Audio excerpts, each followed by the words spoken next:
होते ही दयाराम जी के घर में मेहमानों के स्वागत के लिए विभिन्न प्रकार की तैयारियां प्रारंभ हो गई थीं। घर की सारी चीज़ें झाड़ पोंछकर यथास्थान लगा दी गई थीं। एक मध्यम श्रेणी के व्यक्ति की हैसियत के अनुसार बैठक को विशेष रूप से सुसज्जित किया गया। घर में विभिन्न प्रकार के व्यंजन बनाए गए थे। अनेक प्रकार की मिठाइयाँ बाजार से मंगाई गई थीं। सबकी नज़रें दरवाजे पर लगी थीं कि कब मेहमान आए। मेहमानों का बेताबी से इंतजार था। मीनू की माँ को पूरी आशा थी कि इस बार मीनू का रिश्ता हो जाएगा। भगवान से ना जाने कितनी मनौतियाँ माँ ने मांगी थी। कुछ क्षण बाद घंटी बजी। रोहित शीघ्र ही दरवाज़ा खोलने के लिए बढ़ा। मेहमानों का शानदार स्वागत किया गया। मीनू को देखने के लिए अमित, उसके पिता मायाराम जी, माताजी व छोटी बहन मधु आए थे। उनके आतिथ्य में किसी भी प्रकार की कमी नहीं छोड़ी गई थी। परिवार के हर सदस्य के हृदय में नया जोश व उमंग था, मानो उनके घर कोई देवता आ गए हों। कुछ क्षण बाद हाथ में सौंफ इलायची लिए मीनू ने कमरे में प्रवेश किया। सांवले रंग की गुलाबी साड़ी पहने हुए वह बहुत सुंदर लग रही थी। लाज शर्म से दबी मीनू कुछ समय तक नीचा मुंह किए चुपचाप बैठी रही। कुछ समय बाद अमित ने मीनू से बातें करनी प्रारंभ की। मीनू, तुम्हारा एमए का रिजल्ट आ गया है? मीनू ने सहज भाव से उत्तर दिया, जी, प्रथम श्रेणी में पास किया है। वेरी गुड, कहकर अमित के चेहरे पर प्रसन्नता के भाव उभर गए। तुम्हें घर के किन किन कार्यों में रुचि है? अमित ने दूसरा प्रश्न किया। जी, सिलाई, बुनाई, कढ़ाई, खाना बनाना, पेंटिंग आदि सभी कर लेती हूँ। क्या तुम संयुक्त परिवार में मेरे माता पिता व बहन के साथ रहना पसंद करोगी? जी, कहकर मीनू ने अपनी गर्दन झुका ली। अमित की सबसे बड़ी इच्छा यही थी कि उसे ऐसी लड़की मिले जो उसके माता पिता के साथ ठीक तरह से रह सके, उसका आदर सत्कार कर सके। मीनू के हाँ कहने पर उसे बहुत प्रसन्नता हुई। जहाँ तक उसके रंग रूप का सवाल था, अमित के हृदय में उसका भोला चेहरा समा गया था। तभी मीनू की बहन आशा व भाई रोहित ने कमरे में प्रवेश किया। अमित के माता पिता भी कमरे में आ गए थे। आशा को देखकर सबकी नज़रें उस सुंदर चेहरे की ओर जम गईं जिसमें नव यौवन का निखार था। वैसे ही आशा रंग रूप में मीनू से कहीं ज़्यादा अच्छी थी। अमित व उसके माता पिता ने आशा से प्रश्न किए। आशा हंस हंसकर सबके उत्तर दे रही थी। मीनू की माँ को यह सब अच्छा नहीं लग रहा था। उन्हें इस बात का आभास था कि आशा मीनू से कहीं ज़्यादा रूपवती है।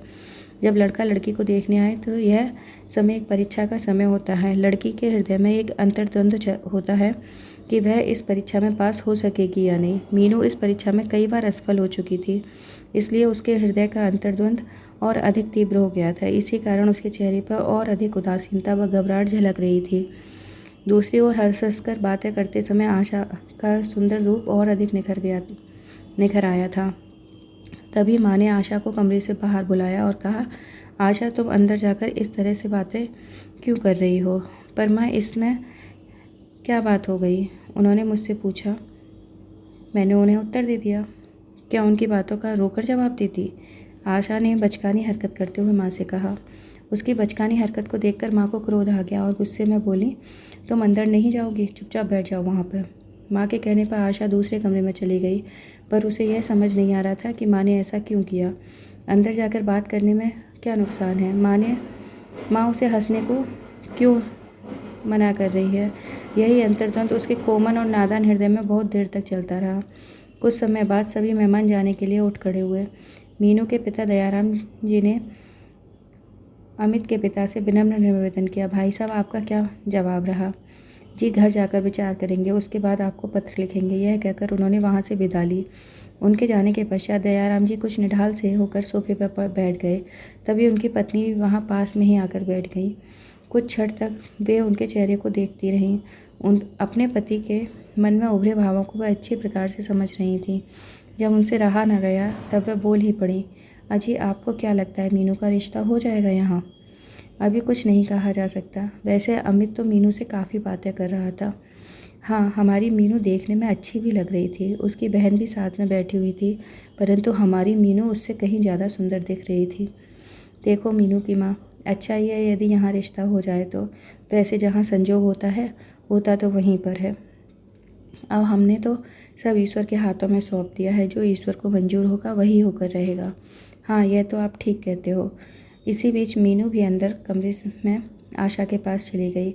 माँ के कहने पर आशा कुछ उदास हो गई थी, परंतु उसने मीनू को इस बात का ऐसा आभास न होने दिया कि माँ ने उसे डांटा है। आशा मीनू की प्रशंसा करते हुए बोली, दीदी, आज तो आप गुलाबी रंग की साड़ी में बहुत अच्छी लग रही हैं। चल हट, मजाक करती है। नहीं दीदी, मजाक नहीं, मैं सच कह रही हूँ। अच्छा चल, तुझे तो अच्छी लगी, परंतु क्या पता क्या? जिन्हें पसंद आनी चाहिए उन्हें तो अवश्य ही पसंद आई होंगी। देखो क्या होता है, कहकर मीनू अपनी साड़ी बदलने चली गई।